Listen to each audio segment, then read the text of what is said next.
Friends, நம்ம நந்தினிக்கு கிடைக்க இருக்கிற தண்டனைய சுந்தரவலிக்கு கிடைச்சா ரொம்பவே சூப்பரா இருக்கும் அப்படின்னு நினைக்கிறவங்கள நம்ம வீடியோக்கு லைக் பண்ணிக்கோங்க. எந்த ஒரு தப்புமே செய்யாம பாத்தீங்கன்னா நம்ம நந்தினி இன்னைக்கு குற்றவாளியா வந்து ஜெயிலுக்குள்ள நின்றுகிட்டு இருக்காங்க. இதுக்கு எல்லாத்துக்குமே காரணமே யாரு அப்படின்னா நம்ம சுந்தரவல்லி. இப்போ சுந்தரவல்லி போட்டிருக்க பிளான் பாத்தீங்கன்னா ஒவ்வொன்றும் வந்து சக்சஸ்ஃபுல்லா நடந்துகிட்டு இருக்கு. கடைசி நிமிஷத்துலயாவது நம்ம சுந்தரவல்லி தான் எல்லாத்துக்குமே காரணம் அப்படின்ற விஷயம் எல்லாருக்குமே தெரிய வரணும். அதாவது நம்ம சூர்யாவுக்கு முதல்ல தெரிய வரணும். இப்ப பாத்தீங்கன்னா எல்லா தப்புமே வந்து நம்ம சுதாகர் தான் பண்ணிருக்காரு. இப்போ கையால அடிச்சது வேணும்னா உண்மை நம்ம நந்தினி. ஏன்னா அவங்களுடைய தங்கச்சி கிட்ட தப்பா நடந்தா யாரா இருந்தாலுமே கண்ணை சவாக்குற அளவுக்கு பாத்தீங்கன்னா நம்ம நந்தினி அடிக்கிறது உண்மையிலே கரெக்ட் தான். அது வந்து சரிதான். இப்போ பாத்தீங்கன்னா சும்மா தான் தள்ளி விட்டாங்க, உடனடியா எப்படி பின்னாடி இருந்து ரத்தமா கொட்டும், உயிருக்கே வந்து போராடிக்கிட்டு இருப்பாங்க. இப்ப நம்மளுக்கே பார்க்கும் போதே தெரியுது இல்லையா?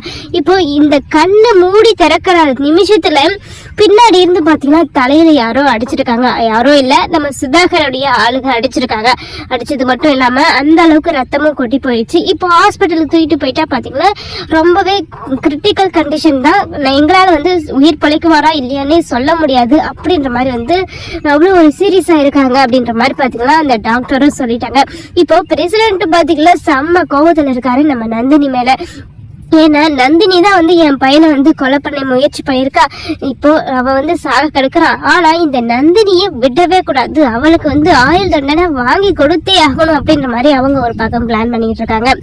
இப்போ கண்டிப்பா வந்து அவ்வளவு கூட்டத்துல யாராச்சும் ஒருத்தராவது இந்த உண்மையை கண்டுபிடிச்சிருவாங்க, கண்ணால பாத்துருக்குவாங்க.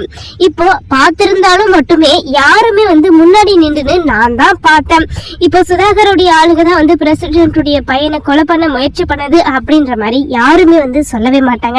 ஏன்னா அவங்கள கொலை பண்ணிட்டவங்க இல்லையே நம்ம சுதாகரோடைய ஆளுங்க. கண்டிப்பா வந்து இதுக்காக பயந்துன்னு பாத்தீங்கன்னா நம்ம குடும்பமே அழிஞ்சு போயிடும், நம்மளும் அழிஞ்சு போயிடுவோம், நம்ம பிள்ளை குட்டி என்ன ஆகும் அப்படின்ற மாதிரி அவங்க ஒரு பக்கம் பயந்துகிட்டு பாத்தீங்கன்னா யாருமே வந்து உண்மையே சொல்லவே மாட்டாங்க. இப்போ நம்ம சூர்யாவா முயற்சி பண்ணி கண்டுபிடிச்சா மட்டுமே நம்ம நந்தினியை காப்பாத்தி வெளியில கூட்டிட்டு வரணும். இப்போ பாத்தீங்கன்னா எல்லா உண்மையும் வந்து நம்ம அருணாச்சலம் சார்கிட்டையும் பாத்தீங்கன்னா நம்ம சூர்யா சார் சொல்லிட்டாரு. இப்போ எல்லா ஒரு விஷயத்தையும் வந்து நம்ம அருணாச்சலம் பாத்துக்குவாரு ஊருக்கு வந்ததோ. அதே போல நம்ம சுந்தரவல்லியும் இப்படிப்பட்ட விஷயம் நடந்திருக்கா, அதை வந்து நான் ஆர்வமா பாக்கணுமே அப்படின்ற மாதிரி நம்ம சுந்தரவல்லியும் வந்திருக்காங்க. கண்டிப்பா வந்து நம்ம சுந்தரவல்லிய இந்த ஊருக்கு வரவேற்கணும். ஏன்னா முக்கிய காரணம் மூல காரணமே வந்து நம்ம சுந்தரவல்லி தானே. இப்போ அவங்க வந்தா ஏதாச்சும் ஒரு வழியில சிக்குவாங்க இல்லையா? போன் பண்ணும் போது இல்ல அவங்க பேசுறதை யாராச்சும் காதால கொடுத்தோ கேட்டோ எப்படியாச்சும் ஒரு சின்ன விஷயத்துலயாவது வந்து நம்ம சுந்தரவல்லி மாட்டுவாங்க.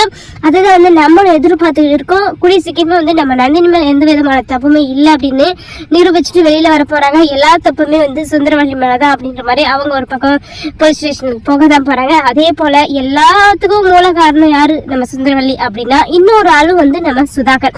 இப்போ சுந்தரவல்லிக்கு என்ன தண்டனை கிடைக்க போகுதோ அதை விட அதிக அளவுல வந்து நம்ம சுதாகருக்கு தான் கிடைக்கணும். ஏன்னா தூண்டி விட்டது அவங்க தான், செஞ்சது இவங்க தானே. ரெண்டு பேருக்குமே பார்த்தீங்கன்னா தண்டனையை தான் வந்து கிடைக்குமா அப்படின்னு நம்மள எதிர்பார்க்கிறோம். அடுத்ததான் என்ன நடக்கும் அப்படின்னு நம்ம பொறுத்திருந்து பார்க்கலாம். இந்த மாதிரி இன்ட்ரெஸ்டிங்கான வீடியோ கேட்க நம்ம சேனலை சப்ஸ்கிரைப் பண்ணிக்கோங்க.